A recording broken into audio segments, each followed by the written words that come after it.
Bonjour mesdames, messieurs, ravi d'être avec vous pour participer à cette session, cette table ronde qui va, et vous le savez, vous avez vu le titre concerné la façade atlantique. Alors pour m'accompagner, pour occuper la parole concernant cette volonté de Sa Majesté le roi Mohammed VI, que Dieu l'assiste, et qui a souhaité développer cette façade atlantique de la manière dont on sait.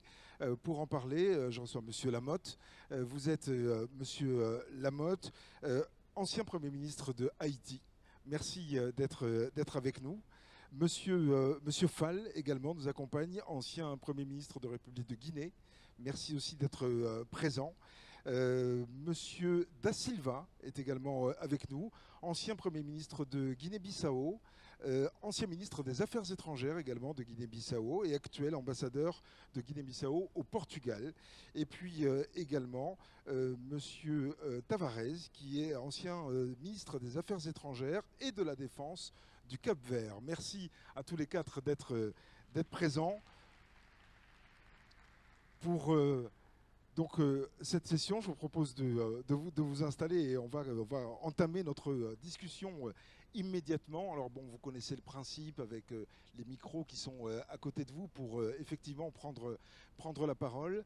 Je vais commencer, si vous le voulez bien, par faire, si j'ose dire, un tour de table, si j'ose dire car il n'y a pas de table, mais un tour de table de chacun d'entre vous pour nous livrer votre réflexion, votre sentiment à propos de ce vecteur de développement qui s'annonce dans les mois ou les années qui viennent, avec les ports qui vont se développer. Pour le Maroc, ça va être surtout le port de Dakhla qui est en cours de construction, les provinces du Sud qui sont évidemment très concernées, et puis ce gazoduc qui va traverser beaucoup de pays entre le Nigeria et le Maroc, et aussi, dit-on, à destination de l'Europe. Gazoduc ne veut pas dire uniquement gaz. Vous l'avez tous compris si vous avez un petit peu regardé de près ce grand projet. Ça veut dire aussi faire passer un certain nombre d'éléments techniques via ce gazoduc, et on pense notamment à de la fibre pour faire une autoroute de l'information. Et l'information, on sait, au XXIe siècle, elle est fondamentale pour le développement des pays et pour avoir évidemment l'information qui va aujourd'hui, on le sait, très très vite. Je vais commencer par vous, Monsieur Lamotte, si vous le voulez bien nous livrer d'abord simplement votre réflexion à propos de ce grand projet atlantique. Merci beaucoup. C'est un grand plaisir d'être là avec vous aujourd'hui. C'est ma 10e édition des Meddays. Et aujourd'hui, sur une thématique qui est excessivement importante, car elle représente aujourd'hui comme une forme de révolution pour notre continent, pour l'Afrique. Une révolution dans plusieurs sens. L'océan Atlantique aujourd'hui n'est plus une frontière. Elle représente un vecteur d'opportunité de développement pour nos pays. Nous parlons de gazoduc, nous parlons d'une initiative royale visant à innover, visant à intégrer et visant à changer de paradigme, j'aurais voulu dire, pour l'Afrique aujourd'hui. Le gazoduc dont on parle, pour être plus précis, c'est un projet de 25 milliards de dollars qui est financé par l'Afreximbank et la Banque islamique de développement, avec d'autres financements, mais principalement un financement africain, qui aura d'énormes opportunités pour les start-up, pour les jeunes Africains, pour les petites sociétés et principalement pour les pays enclavés du Sahel. Donc je suis sûr qu'on va en discuter aujourd'hui. C'est une opportunité unique d'en discuter d'ailleurs. Et c'est un projet africain, mais qui va aussi aider les pays européens. Et ça, c'est une première, c'est une innovation. Donc, j'ai hâte de discuter de ce sujet tant passionnant avec vous aujourd'hui. Merci. Alors, donnons, si vous voulez bien, la parole à Monsieur Fall, ancien Premier ministre de la République de Guinée. Merci beaucoup.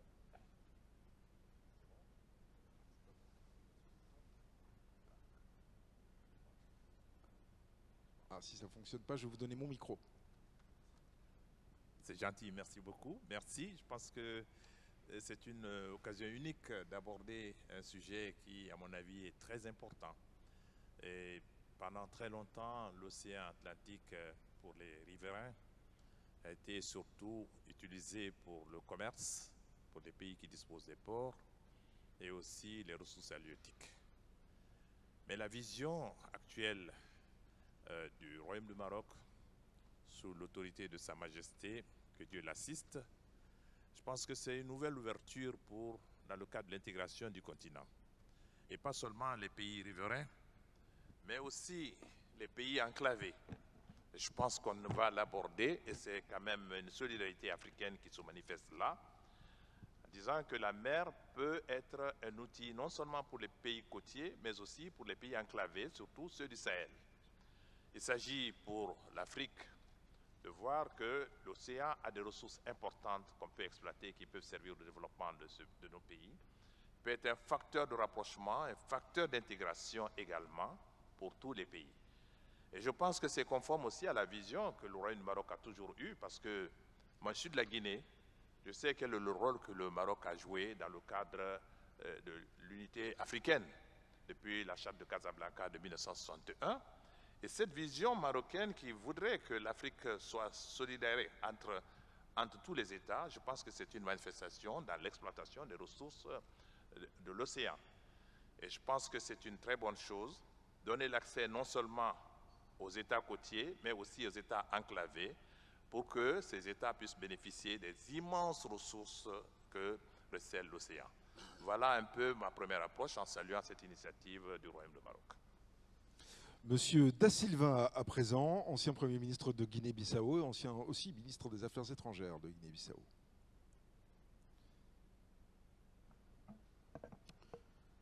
Merci. Avant de porter ma contribution au débat sur le thème de ce panel, permettez-moi de remercier les organisateurs de ce forum et dire de prendre part à cet espace de réflexion, d'interaction. Et donc, le sens, c'est pour le développement. Donc, l'intégration régionale mérite de plus en plus un large consensus en Afrique en tant que les stratégies clés pour le développement du continent. Donc, je pense que ce projet de gazoduc, c'est un projet très important, surtout en faisant une liaison entre la partie côtière et la partie entière. Donc, c'est un projet sur lequel le Maroc a été fait, sur lequel nous, les pays africains, on devait tirer les conclusions de ce projet. Donc, je suis pour, la Guinée-Bissau est pour. Nous tous en Afrique, on devait voir ces projets-là comme un projet d'intégration régionale. Mais, pour faire ces projets de cette nature, donc, il y a certains aspects qu'on devait voir, que peut-être plus loin, on peut parler de ça. C'est une question de développement de ressources humaines. Donc, un projet de ce genre dépend exclusivement des ressources humaines sur lesquelles l'Afrique devait compter. Nous sommes le continent le plus jeune. Nous sommes le continent où les jeunes représentent plus de 100%, dans lequel l'éducation devait être le premier investissement à faire. Donc, nos premiers investissements à faire en Afrique, c'est dans l'éducation pour profiter de cette ressource sur laquelle nous, on peut développer nos projets recourant le projet de grand investissement. Voilà ma première contribution à ce sujet avant de porter d'autres contributions. Merci. Merci pour cette première réflexion. Je vais vous demander d'éteindre votre micro pour donner ensuite la parole à Monsieur Tavares, ancien ministre des Affaires étrangères et de la Défense aussi du Cap-Vert. Bonjour. Je voudrais faire quelques notes rapides avant de répondre à la question qui a été posée. Et avec votre permission, remercier mon ami Brahim Fassifiri pour l'invitation. C'est la 8e fois que je viens au Maroc. Et aussi, je tenais à remercier quelqu'un qui m'est très cher, marocain comme vous, qui est présent dans la salle. Je le vois à la première rangée, Monsieur Mohamed Midouche, qui est le consul général du Cap-Vert. Il habite à Montrémédia, mais représente le Cap-Vert. On a un ambassadeur aujourd'hui, mais c'est par sa main que je suis venu au Maroc pour la première fois. Vous savez, tantôt j'ai raconté une histoire, c'est la deuxième note rapide, que j'étais gardien de but de l'équipe du Maroc à l'université de Mont-Saint-Aignan à Rouen. C'est comme ça que je suis devenu marocain. et que j'ai été le premier Cap-Verdien à soutenir la marocanité du Sahara en 2017 ici avec mon ami Nasser Bourita. Voilà pour les 2 notes. Et là, je vois beaucoup d'étudiants dans la salle. Je voudrais dire, pour répondre concrètement à la question, que vous savez, le monde d'aujourd'hui est confronté, à mon sens, à 3 grands défis. Un défi lié à la sécurité alimentaire, sécurité sanitaire et sécurité climatique ou environnementale. Voilà les 3 grands défis de l'humanité d'aujourd'hui.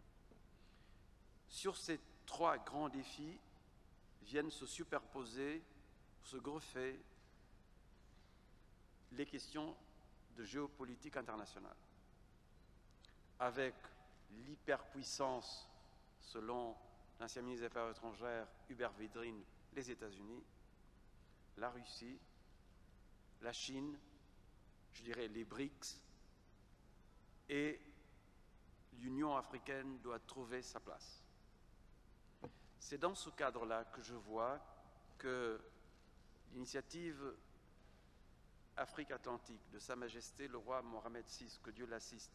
Et quand je dis que Dieu l'assiste, c'est parce que je crois beaucoup dans sa capacité visionnaire. Et je dis à mes amis marocains que vous avez un roi dont j'apprécie sincèrement la droiture et la volonté de moderniser le Maroc. Je viens ici depuis 8 ans déjà et je vois les transformations. Voilà un roi visionnaire qui porte une très belle initiative pour l'intégration africaine telle que préconisée par la ZLECAf, zone de libre-échange continentale de notre continent, de l'Afrique. Vous savez, il y a beaucoup d'initiatives. Depuis 2003, les États-Unis ont créé une initiative atlantique aussi pour favoriser la coopération et le développement des pays de la façade atlantique des 2 côtés. Après, on a créé ce qu'on appelle les OPACAS, ça veut dire l'ensemble des pays de l'Atlantique Sud qui portent aussi des projets de coopération, de développement économique pour rapprocher davantage les pays les uns avec les autres. Et là, nous avons l'initiative Afrique-Atlantique de Sa Majesté le roi Mohamed VI qui répond à un objectif précis de développement. D'abord, le premier objectif précis de développement, c'est la paix. C'est un projet porteur de paix et de stabilité politique pour les 23 pays de la façade atlantique. Ensuite, pour la promotion du développement économique régional et de toute l'Afrique. Quand on apporte la paix, la stabilité politique, il y aura le développement. Et quand on parle de développement, on doit parler de la bonne gouvernance. Troisièmement, c'est un projet dont le but essentiel, primordial, est la promotion du développement humain. Et ça, c'est très important. Vous devez, vous, Marocains, nous, amis du Maroc, en être fiers de ce projet, de cette belle initiative. Parce qu'on a besoin d'une Afrique forte, unie. Et ce projet va dans le sens de l'Union africaine. Ce projet est visionnaire du point de vue historique, mais aussi du point de vue du droit des peuples à disposer d'eux-mêmes, au développement de leur pays. Et c'est la raison pour laquelle nous devons tous travailler pour faire en sorte que ces projets, les projets prévus, le gazoduc Nigeria-Maroc, qui passe par la mer, comme vous le savez, qui dessert 13 pays côtiers, mais aussi des pays de l'intérieur, le port de Darla, le port Tangemed et d'autres belles initiatives marocaines qui, accouplées à d'autres projets promus par des pays africains, de l'Ouest africain et pas seulement, peuvent contribuer au développement de l'Afrique. J'ai dit tantôt à des amis dans une séance de ce matin que l'Afrique est devenue la fiancée du monde. Vous avez les sommets États-Unis-Afrique, Chine-Afrique, Russie-Afrique, Turquie, Afrique, Corée du Sud, Afrique, Japon, Afrique. C'est parce que le monde a besoin de l'Afrique. C'est le continent de l'avenir. À nous de nous unir pour former nos jeunes, pour éduquer nos jeunes, pour relever les défis sanitaires qui vont être les nôtres dans les années à venir, pour pouvoir peser dans le contexte de la communauté internationale. L'Afrique est le continent de l'avenir. Saisissons cette opportunité, cette belle initiative du roi Mohamed VI pour aller de l'avant et faire en sorte que nous puissions développer et créer de la croissance, du développement pour tous les Africains. Merci. Merci à tous les quatre de nous avoir livré cette première réflexion assez générale sur cette initiative royale. Et vous l'avez souligné dans la vision de Sa Majesté le roi Mohamed VI, que Dieu l'assiste, il y a comme moteur principal le co-développement. Et ce co-développement, je voudrais vous entendre là-dessus les uns les autres. Prenez la parole comme vous le souhaitez d'ailleurs, sans que j'ai besoin de vous la donner. Ce co-développement, il est évidemment fondamental. Il y a eu effectivement un certain nombre de tentatives il y a quelques décennies déjà, mais ça n'a pas réellement fonctionné.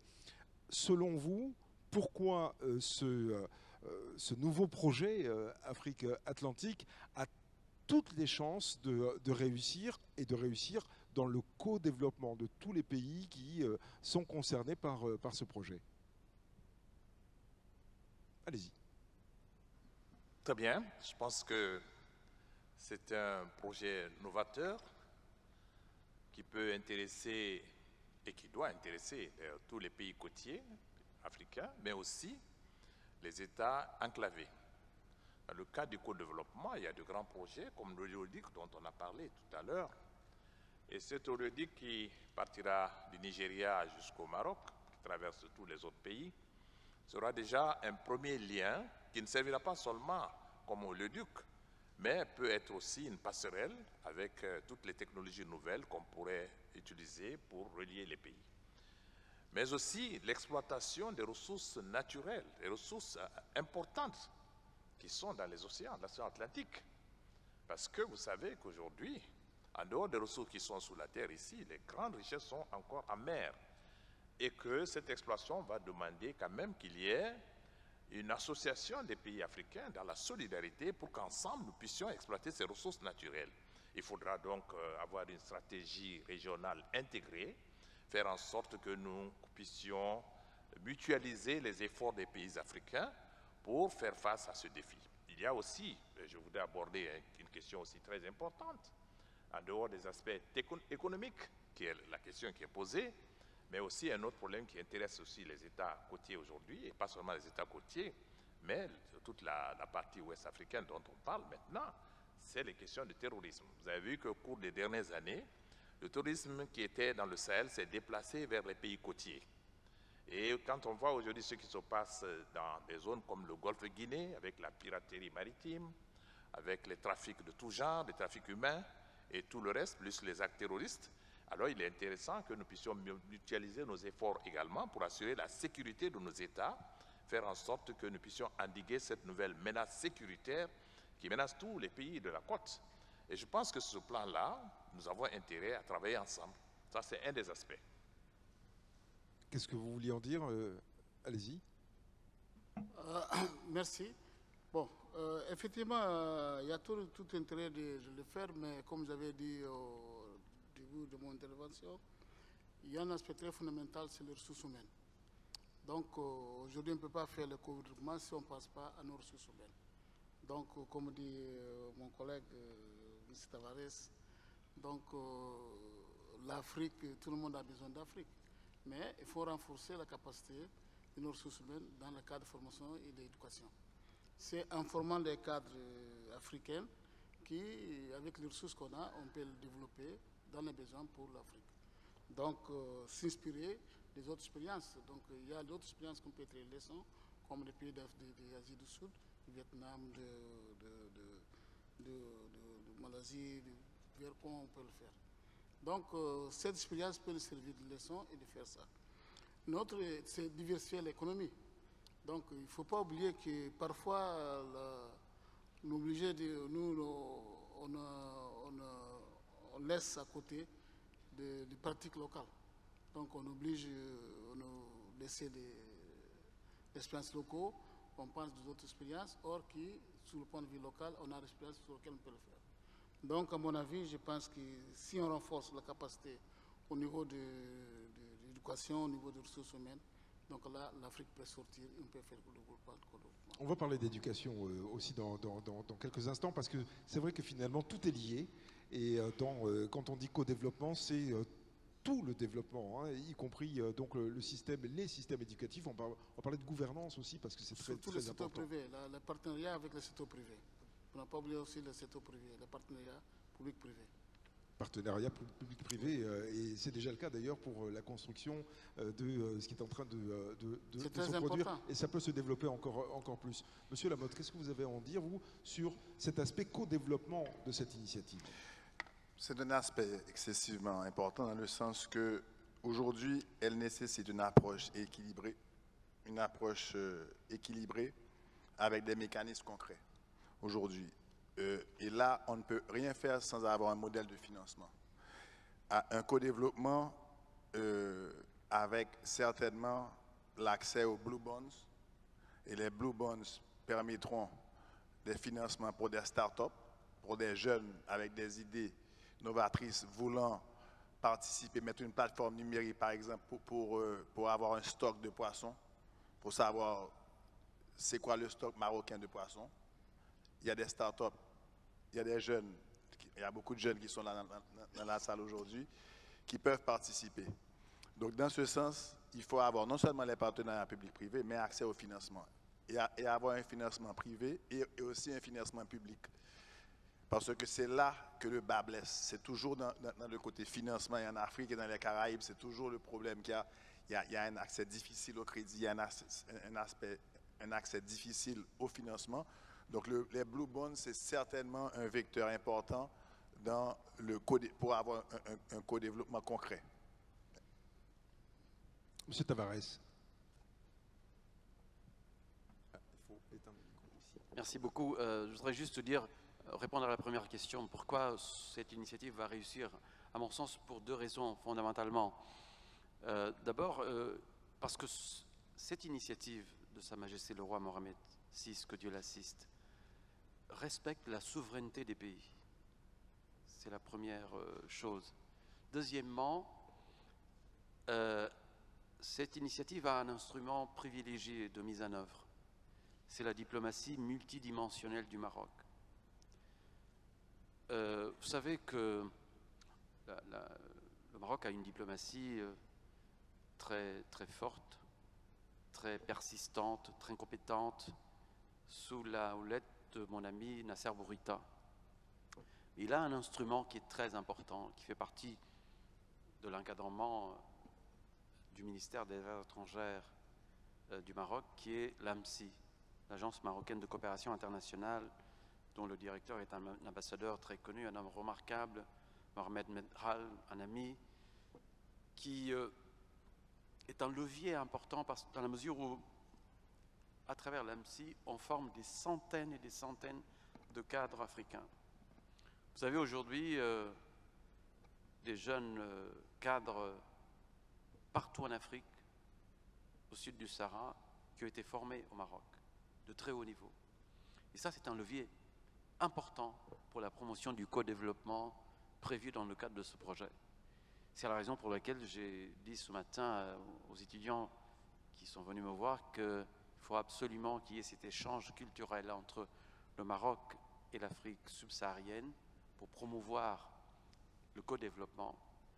Il y a des domaines, le numérique, la santé, l'économie, le juridique, mais aussi la promotion des droits des uns et des autres partout en Afrique, qui peuvent constituer des matières d'échange entre nous. Donc, résumons, la souveraineté des pays, le Maroc respecte avec cette initiative. Vous aurez regardé le discours de Sa Majesté de novembre 2023, met en exergue la question de la souveraineté des pays Et aussi, et ça j'ajouterais, c'est moi qui ai ajouté, la question de la multidimensionnalité de la diplomatie marocaine. Donc, travaille très bien avec la communauté internationale. Le Maroc s'entend très bien avec les États, aussi bien avec les États-Unis, la Chine, les pays africains, mais aussi la Russie et tous les autres grands acteurs internationaux. Ça, c'est un atout considérable. Le Maroc peut être le pont, un pont très utile entre le monde développé et l'Afrique subsaharienne. Parce que vous avez un roi visionnaire qui a compris comment fonctionne le monde. Et je crois que c'est une opportunité à saisir, travailler ensemble pour cela. Merci à chacun d'avoir comme ça apporté aussi cet éclairage sur voilà, cet aspect co-développement qui est très important et qui est un des moteurs de ce grand projet voulu, vous l'avez dit, par Sa Majesté le roi Mohammed VI, que Dieu l'assiste.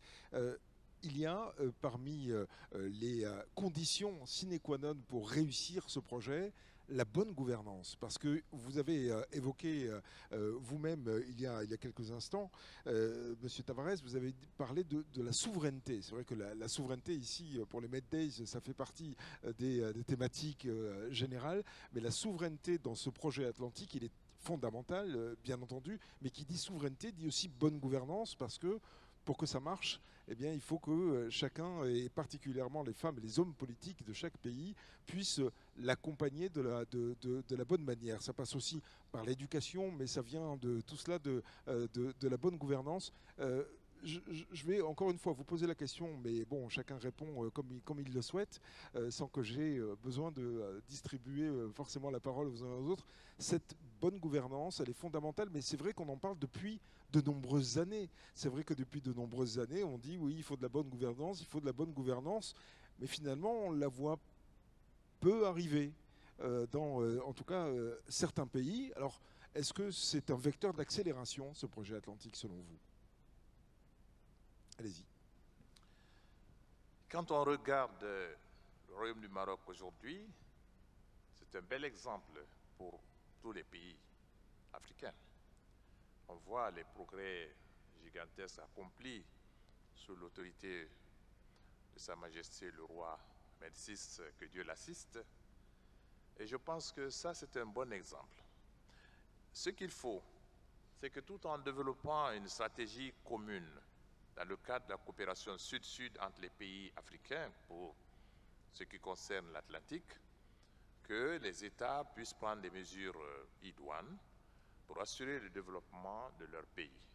C'est là où la gouvernance, par l'éducation, trouver du travail pour les jeunes, les éduquer, leur donner la formation nécessaire, mettre en place, mettre le développement humain au centre de nos politiques et faire en sorte que nos pays puissent constituer isolément d'abord des pôles de développement pour qu'enfin on puisse mutualiser tous ces efforts ensemble pour faire face à notre ambition de conquérir les océans, de pouvoir tirer des ressources qui sont dans les océans pour le développement de nos pays.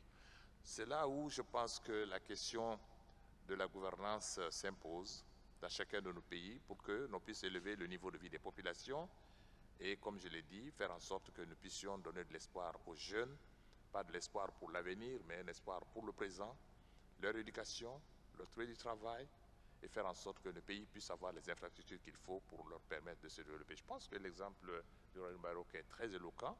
Et en organisant ce forum ici, que plusieurs ressortissants des pays africains viennent ici, ils voient jusqu'où le Maroc est arrivé. C'est déjà un bon exemple. Je crois que cela est inspirant pour tout le monde. Qu'est-ce que vous en dites ? Juste pour dire que je suis d'accord, et j'ajouterais que la question de la bonne gouvernance est cruciale et fondamentale.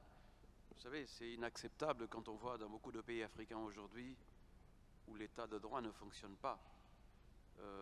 Des présidents qui veulent se perpétuer au pouvoir en changeant leur constitution pour un 3e, 4e mandat, c'est inacceptable. La jeunesse africaine ne va pas accepter ça continuellement. Donc la bonne gouvernance est très important, le respect de l'état de droit, du fonctionnement de l'état de droit, protéger les droits humains, promouvoir la paix et l'emploi des jeunes. Ça, c'est très important, la bonne gouvernance. Tant qu'il n'y a pas de bonne gouvernance, on aura du mal à faire développer un pays. Et vous savez, moi je viens d'un pays très petit, 4033 km², un demi-million d'habitants, mais un havre de paix, de tranquillité. Les élections sont régulières. On est à la 6e transition au changement de parti politique qui gouverne notre pays. On a même eu en 2001 un candidat présidentiel qui était le mien à l'époque, avait perdu l'élection présidentielle par 12 voix d'écart. Je dis bien 12 voix d'écart. Il n'a pas demandé à recompter les voix. On a accepté tout de suite le résultat. Quand on sait qu'il y a des pays où il y a des écarts de 300 000, 2 millions de voix et les gens demandent à recompter les voix. Tout cela pour vous dire que les questions liées à la bonne gouvernance sont des questions cruciales pour promouvoir la paix et le développement des pays. Le respect des citoyens est fondamental pour le bon fonctionnement de l'état de droit. Je vous ai dit tantôt que je viens ici, cela fait déjà quelques années, je constate à chaque fois que le Maroc se développe très bien. À part votre roi, que Dieu l'assiste, qui est visionnaire, vous travaillez d'arrache-pied pour développer votre pays et les résultats sont visibles. À chaque fois que je viens ici, je vois que la transformation du Maroc est quelque chose de réel. Et ça, c'est très important. Et petit à petit, on va améliorer les conditions de vie de tout un chacun. Et ça, c'est un gage pour le bon fonctionnement du pays, pour la bonne gouvernance. Et je suis sûr et certain que c'est pour ça que je dis que le Maroc pourrait être la locomotive pour développer beaucoup de pays africains, parce que c'est un exemple de réussite économique, aujourd'hui politique aussi. Regardez les alternances politiques au Maroc, ça ne nuit pas au développement économique. Et vous avez des cadres de très haut niveau qui font en sorte que le développement est quelque chose de réel, de palpable ici au Maroc. Et ça contribue pour la bonne gouvernance. Les gens croient à leur pays. Et c'est ça dont l'Afrique, beaucoup de pays africains ont besoin. De la paix, mais pour qu'il y ait la paix, il faut la bonne gouvernance. On a besoin de leadership fort, charismatique, visionnaire, mais surtout démocratique. Pas s'éterniser au pouvoir comme on le voit malheureusement dans beaucoup de pays africains. Vous avez des présidents qui sont en train d'essayer de changer leur constitution pour un 4e mandat, pour un 3e et 4e mandat. C'est inacceptable parce que le régime politique ne le permet pas et leur constitution ne leur permet pas. Et ça pose un problème de justice, de respect des droits humains et bien entendu de paix. Donc il faut la bonne gouvernance pour garantir que cette belle initiative de Sa Majesté le Roi Mohamed VI soit vraiment une réussite. Et je crois beaucoup à la réussite de ce projet parce qu'elle est portée avec beaucoup de clairvoyance. Et à nous, les autres 22 pays de la façade atlantique, de saisir cette opportunité et faire en sorte que les pays aussi enclavés de l'Afrique puissent en bénéficier. Merci. Cette bonne gouvernance, c'est la pierre angulaire finalement de la réussite du projet. C'est la partie la plus importante pour la réussite d'un projet qui a 22 pays. Et quand on parle de bonne gouvernance, on parle bien entendu du modèle du Maroc. C'est un modèle de bonne gouvernance. C'est un modèle aussi de stabilité et de continuité politique qui permet d'aboutir, de commencer et d'aboutir un projet. Et c'est là un des grands problèmes de nos pays. Vous avez des gouvernements qui sont élus démocratiquement et après 1 an, 2 ans, 3 ans, il y a un coup d'État, il y a un changement de Premier ministre, une nouvelle administration. Dans mon pays, on a eu 25 gouvernements en 30 ans. Donc chaque fois qu'il y a un nouveau gouvernement, il y a une nouvelle politique, il y a de nouveaux ministres, de nouvelles têtes, de nouvelles décisions. Et ça sape le progrès et le développement. Donc un projet comme le projet, un projet aussi novateur, un projet qui aura un impact économique aussi important, il faut que les politiques suivent. Et il faut que les politiques, non seulement on parle de bonne gouvernance, mais on parle de gouvernance, de la modernité dans la gouvernance, d'utiliser les technologies, d'utiliser la digitalisation. Parce que les secteurs privés des pays eux, ils fonctionnent. Ils fonctionnent. La digitalisation en Afrique et dans les Caraïbes, c'est une réalité aujourd'hui. Là, on parle aussi de l'adoption de ces nouvelles technologies pour permettre une bonne gouvernance. Donc tout ça, ce sera excessivement essentiel pour le succès de ce projet. Mais est-ce que ça passerait pas par un consensus politique dans chaque pays pour dire il y a des grands projets sur lesquels on est tous d'accord et qu'on va poursuivre quelle que soit l'alternance? Qu'est-ce que vous en pensez? Le consensus politique est clé, parce que sans ça, il y aura toujours un ou deux ou trois gouvernements qui se rencontrent et des partis politiques qui se rencontrent. Donc ça va nécessairement donner des problèmes à un projet aussi important que ça.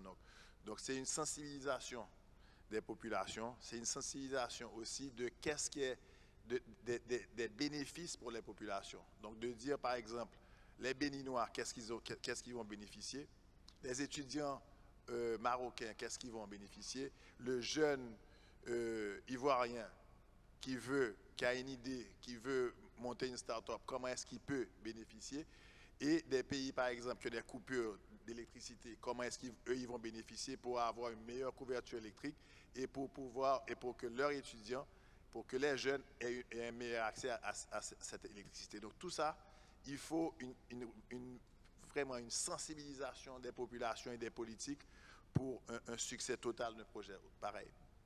C'est aussi votre opinion? Oui, je crois que c'est important d'avoir un consensus autour de projets fédérateurs, des projets autour desquels on peut mobiliser facilement les populations. Oui, mais est-ce que c'est possible? Oui, c'est possible. Ça dépendra du leadership.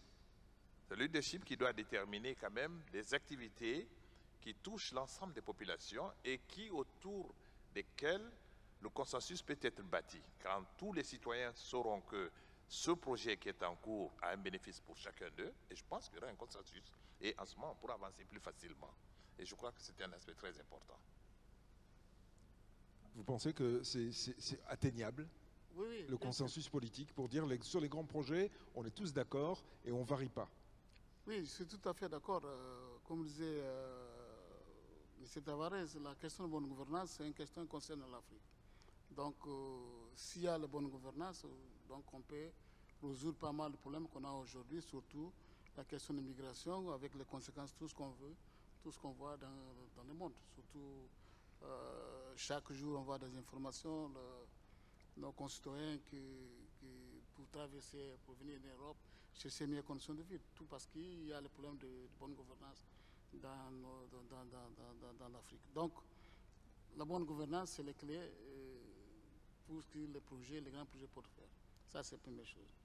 Deuxièmement, il faut pour développer le grand projet, il faut qu'il y ait le consensus politique, d'abord au niveau de chacun des pays, et consensus au niveau d'Afrique, que les projets sont projets stratégiques pour notre développement en Afrique et qui soient projets qui soient bénéfiques pour tous, donc, dans lesquels chacun des pays peut tirer ses bénéfices. Dans ces cas-là, le secteur privé joue un rôle clé.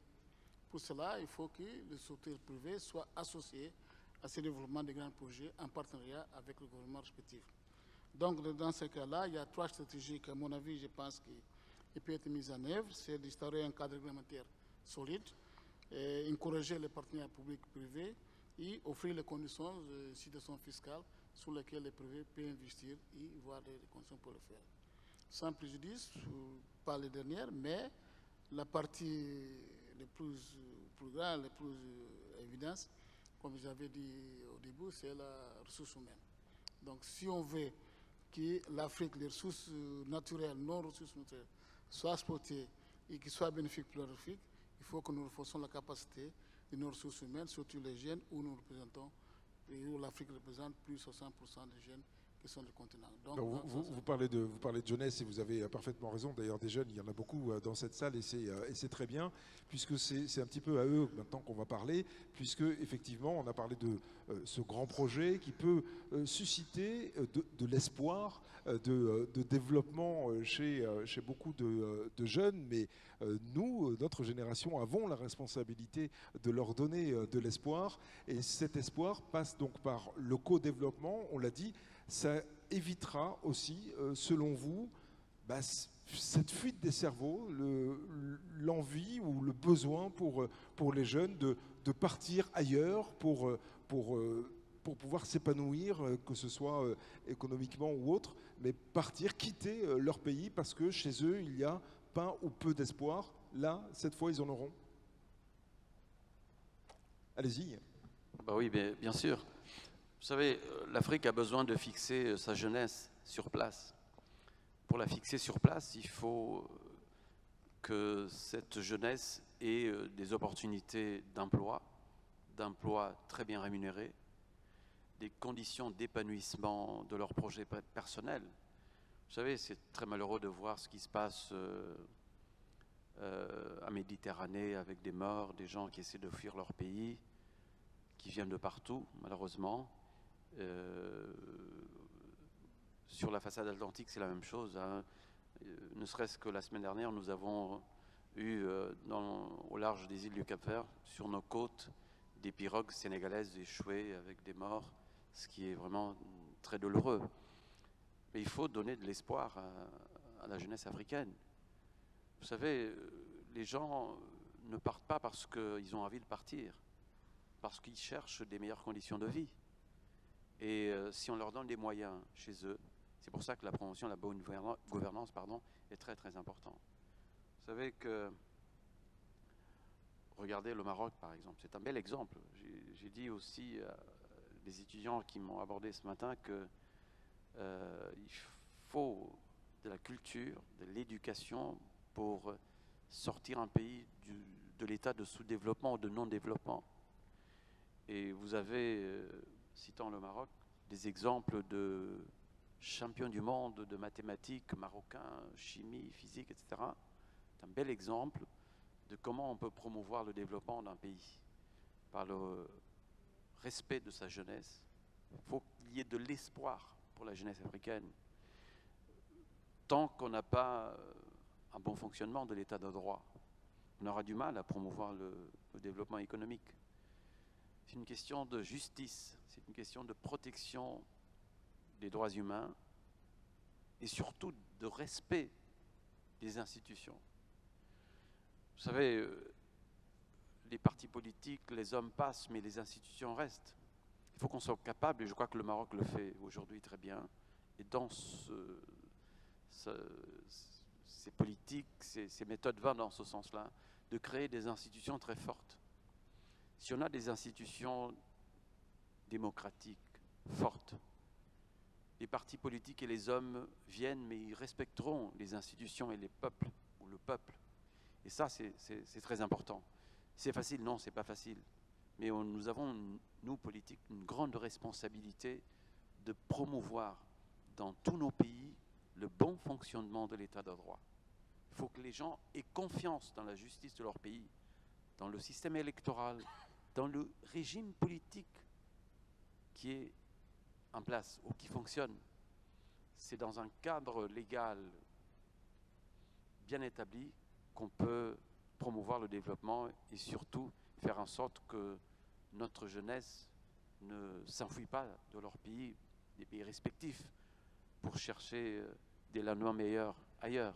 Donc à nous, nous avons, nous politiques africains, une très très grande responsabilité de promouvoir l'état de droit et le développement de nos pays et faire en sorte que l'Afrique puisse relever les énormes défis qu'elle a devant elle. Et là encore, le Maroc est un exemple dans les énergies renouvelables, l'agriculture, l'automobile aujourd'hui, la pharmacie, etc., etc. Comme quoi, c'est possible de développer un pays quand on y croit et on travaille tous dans ce sens-là. Monsieur Fall, je vais me tourner vers vous parce que je rappelle que vous êtes ancien Premier ministre de la République de Guinée.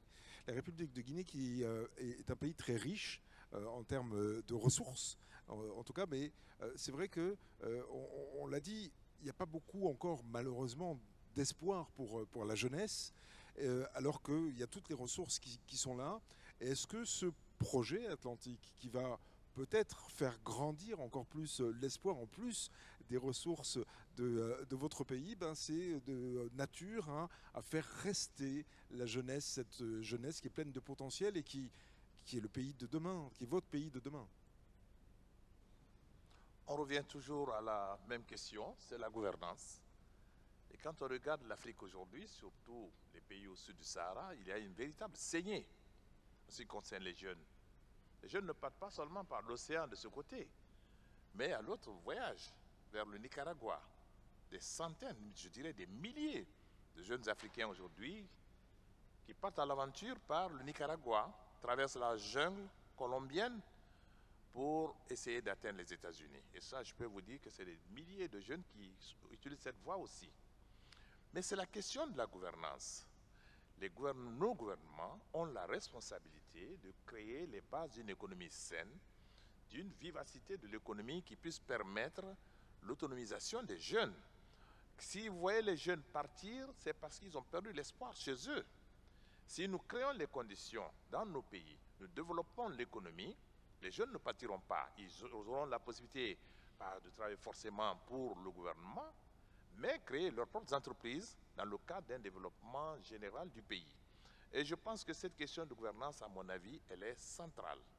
Chez moi, en Guinée, nous le savons, vous l'avez dit, on a beaucoup de ressources naturelles, mais nous n'avons pas encore réussi à relancer l'économie, faire en sorte que, en relançant l'économie, en créant la croissance économique, donner la possibilité aux jeunes de vivre décemment et leur enlever l'envie de quitter le pays pour aller vers des destinations inconnues.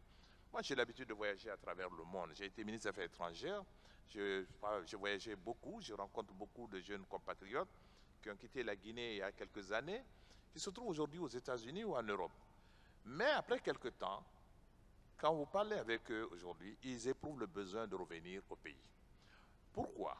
Les raisons qui ont fait qu'ils sont partis sont les mêmes raisons qui existent.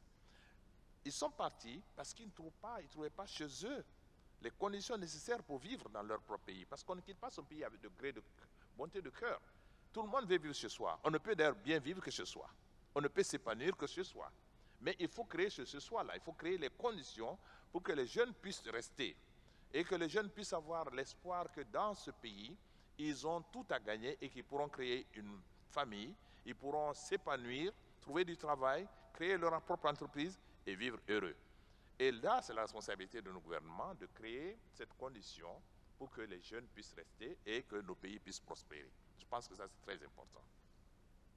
Je vais aussi vous donner la parole, même si vous avez abordé l'aspect éducatif à plusieurs reprises. Et c'est vrai que ça passe aussi par l'éducation. Alors, on ne va pas donner l'exemple du Maroc systématiquement, même si on peut, puisque le Maroc a développé des universités, a développé des écoles d'ingénieurs et autres de niveau très élevé, même pour certaines de niveau mondial aujourd'hui. Mais ça pourrait très bien être fait dans d'autres pays. Il y a le Maroc a peut-être cette exception aujourd'hui, mais voilà, ça peut être fait ailleurs.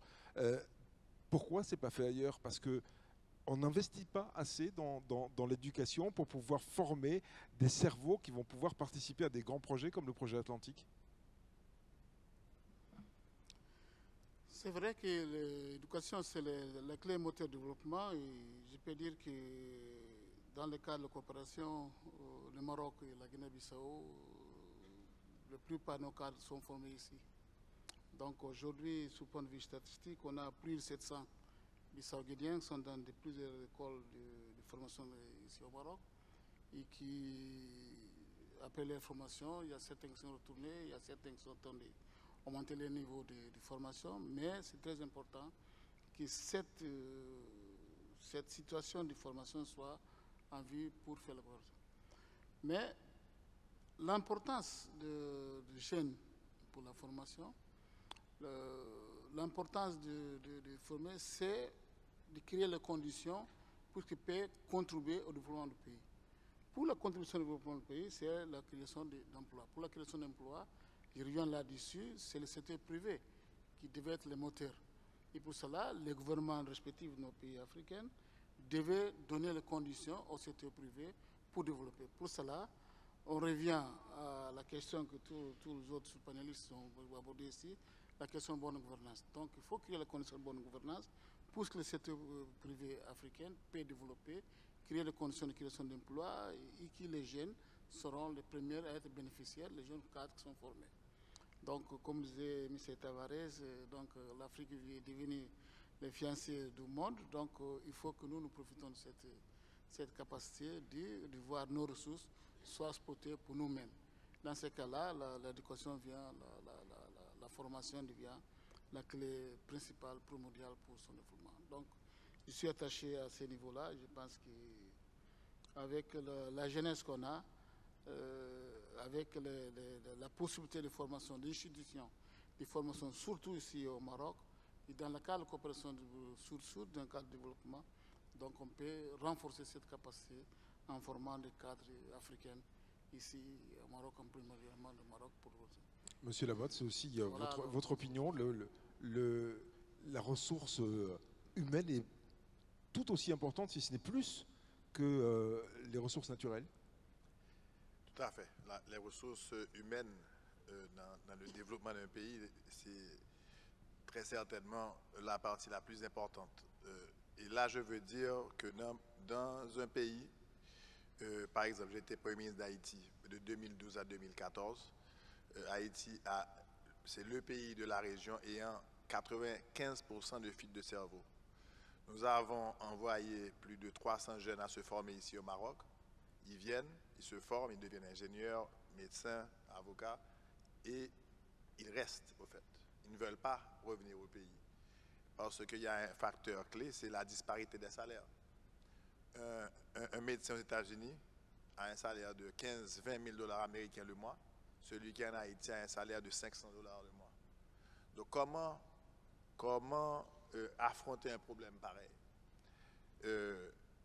Un jeune qui veut faire une start-up a toutes les facilités en France, a toutes les facilités aux États-Unis, tandis qu'en Haïti, dans mon pays, il n'y a aucune possibilité de le faire à cause des problèmes économiques, à cause des problèmes de gouvernance, à cause de l'instabilité politique. Il y a toutes les raisons pour ne pas y arriver. Cependant, il ne faut pas se décourager. Je pense que l'important de tout ça, c'est de comprendre, d'avoir une vision, d'avoir le temps de bien faire comme un gouvernant et de donner au gouvernement le temps et le respect des mandats constitutionnels. Donc ça, c'est notre facteur. Ça, c'est une autre discussion qui est un autre facteur clé de tout ça.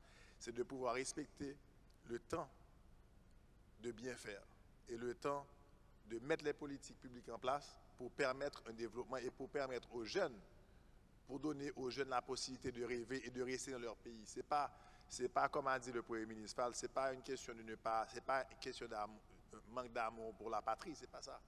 C'est juste pour un jeune d'avoir l'opportunité de savoir que il est sur les réseaux sociaux, il est sur Instagram, il est sur Facebook, il voit qu'il a des amis en France, aux États-Unis, etc., qui travaillent bien, qui vivent bien, et eux, ils veulent faire pareil.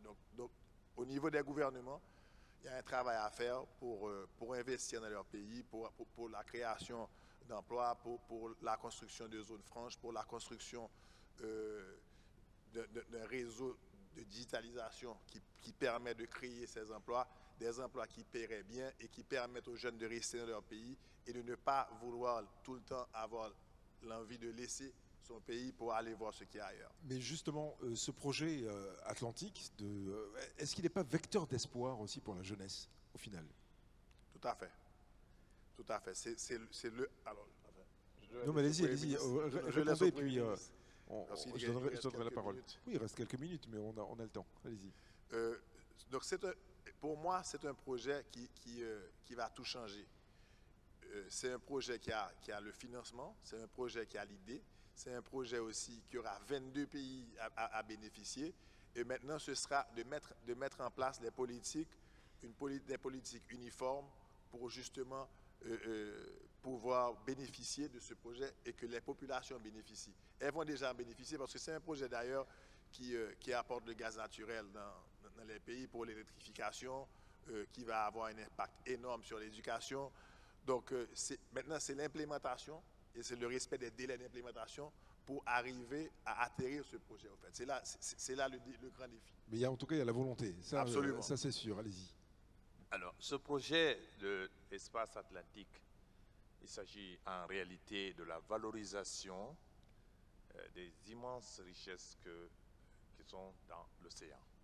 Et donc, qui peut aider à créer la prospérité dans nos pays. Et c'est là où ça intéresse tout le monde. Et c'est là où nous sommes intéressés. Et c'est là où il faut travailler ensemble, en mutualisant les efforts. Ça créera plus de prospérité pour nous et ça donnera plus de débouchés pour les jeunes. C'est là où le projet est porteur. C'est aussi votre opinion, c'est-à-dire c'est vecteur d'espoir aussi pour la jeunesse? Oui, c'est l'avenir. Donc, c'est un projet sur lequel les jeunes qui sont aujourd'hui là... Mais c'est un projet grâce auquel on peut parler aux jeunes? Oui, oui. Je pense qu'ils sont là, ils sont académiques aujourd'hui, et qui sait, demain ils seront responsables de ce projet. Donc, c'est un projet sur lequel l'Afrique devait compter, parce qu'il fait liaison entre la partie atlantique et la partie intérieure d'Afrique, donc où lesquelles la coopération et l'intégration africaine soient le moteur clair de ce développement. Donc, c'est un projet de l'avenir sur lequel l'Afrique, on devait y tenir en compte pour notre avenir. Monsieur Tavares. C'est un projet porteur pour la jeunesse, bien sûr. Vous savez, je vous ai donné l'exemple de mon pays, et ce n'est pas par chauvinisme, mais vous savez, moi je viens d'un tout petit pays qui n'a pas de ressources naturelles. Mais nous avons axé notre développement sur le développement des ressources humaines. On a des universités, des écoles performantes aussi, on forme nos jeunes. On n'a pas de jeunes capverdiens qui veulent s'expatrier pour chercher des meilleures conditions de vie ailleurs. Dieu merci. Parce qu'ils ont des opportunités chez eux. Et je vous dis, on n'a pas de ressources humaines, naturelles, du tout. Si on sait que, et ça je vais demander à des professeurs de relations internationales des universités marocaines de donner un TD à leurs étudiants sur ce sujet, ce que je vais dire tout de suite, c'est que on sait qu'il y a des ressources naturelles entre les îles Canaries et le Maroc, mais aussi entre les îles du Cap-Vert et le Sénégal. Il doit y avoir le pétrole, le gaz, mais on ne veut pas axer notre développement sur le pétrole ou le gaz qu'on pourrait exploiter dans l'avenir. Et c'est ça le TD pour les étudiants. Vous savez ce que c'est que le syndrome hollandais?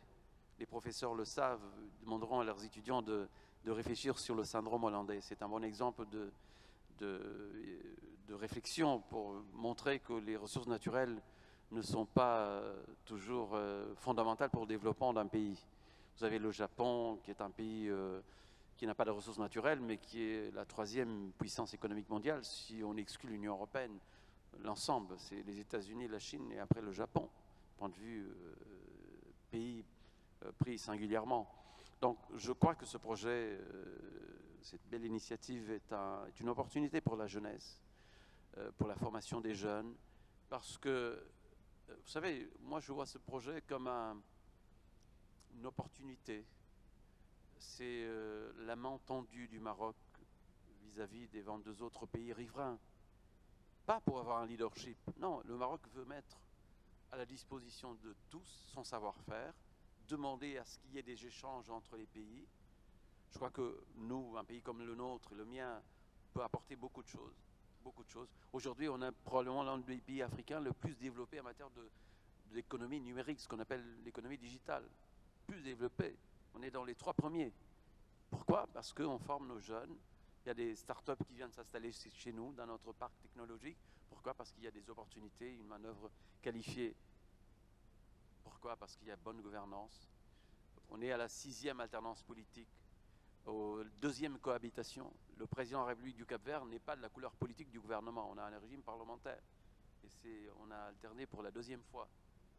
Donc si l'état de droit fonctionne bien, les pays peuvent se développer. Et je crois qu'on doit saisir cette opportunité pour former davantage nos jeunes et faire en sorte que nos pays se développent.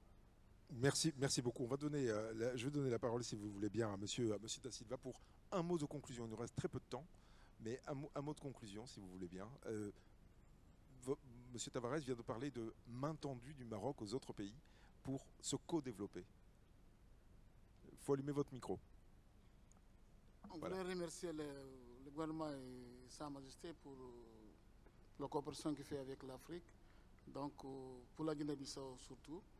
Et dans le cadre de coopération, il y a des projets que nous développons ensemble. Je dis que le premier projet, c'est le projet de formation des cadres. Deuxièmement, c'est le projet dans le cadre d'infrastructure, qui est dans le cadre de coopération et de la politique extérieure. Et la Guinée-Bissau a toujours défendu la mort communauté de Sahara. Et dans ce point-là, il n'y a pas de doute sur cette situation politique. Donc, nous sommes toujours avec le Maroc dans ça. Merci, Monsieur Fall. Il faut éteindre votre micro, excusez-moi. Voilà, allez-y. Cette initiative de Sa Majesté est une grande opportunité pour les pays côtiers, pas seulement les pays côtiers, mais pour tous les autres pays de la façade vers le Sahel surtout, pour permettre à nos pays de conquérir de nouveaux espaces économiques. Et je pense que cette initiative est à encourager, elle est à saluer. Elle permettra non seulement aux pays côtiers de tirer profit des immenses ressources de l'océan, mais aussi en y incluant les pays qui n'ont pas accès à la mer. Par la solidarité africaine, nous pourrons ensemble mutualiser nos efforts pour que tout le monde puisse profiter de ce que l'océan peut nous apporter dans le développement de différents pays. C'est là où je salue l'initiative de Sa Majesté le roi Mohamed VI, que Dieu l'assiste, parce que c'est une initiative d'intégration et de solidarité africaine. Merci beaucoup, Monsieur Lamotte. Vous avez le mot de la fin, mais vraiment en quelques secondes, je suis désolé. Je tiens à remercier aujourd'hui l'Institut Amadeus de m'avoir invité à participer à cette extraordinaire rencontre. Et j'étais Premier ministre pendant 2 ans. Je remercie le Maroc d'avoir d'aider mon pays, d'aider les étudiants de mon pays, d'aider dans la solidarité, la coopération. Et quand on me demande aujourd'hui quelle a été ma meilleure décision pendant que j'étais Premier ministre, je le dis sans embâche, ça a été de reconnaître la marocanité du Sahara. Merci. Merci beaucoup. Merci beaucoup, et pour ça on ne peut que vous applaudir. Merci à toutes et à tous d'être venus aussi nombreux pour assister à cette discussion sur le projet Atlantique Avenir. Merci à chacun d'entre vous, messieurs, qui, on le sait, avaient occupé de hautes responsabilités dans vos pays respectifs. Et voilà, donc c'est la fin de cette rencontre. Pour ce qui me concerne, on va se retrouver dans quelques instants puisqu'on va parler des provinces du Sud. À tout à l'heure.